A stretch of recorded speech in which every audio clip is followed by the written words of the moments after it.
the excellence of truthfulness. There's so much of examples lies out there. Phone is ringing at home and then the child picks up the phone and he asks, okay, Ammi Jan is at home, Abu Jan is at home, just hold on 1 second, and he puts the phone on. Father tells him, tell him I'm not at home. Picks up and said, okay, Abu is not at home. So we are bringing the child up in lying. The Prophet ﷺ, there is no goodness in telling a lie. Even the person nowadays, generally speaking, even himself not only lie, but they motivate others to speak lie. So here we understand that if we are selling something, if we are purchasing something, we have to speak the truth. Sayyidina Abdullah bin Abbas radiallahu anhuma, he said that there's 4 things. If these 4 things are found in somebody, then he has succeeded. As-sidqu wal-haya'u wa husnul khuluqi wa shukr. मैं झूठ न बोलूं, कभी गाली न निकालूं,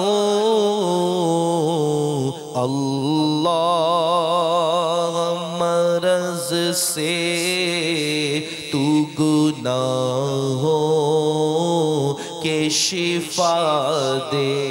सल्लू अलल हबीब सल्लल्लाहु तआला अला मुहम्मद। मुझे अपनी और सारी दुनिया के लोगों की इस्लाह की कोशिश करनी है इंशाअल्लाह।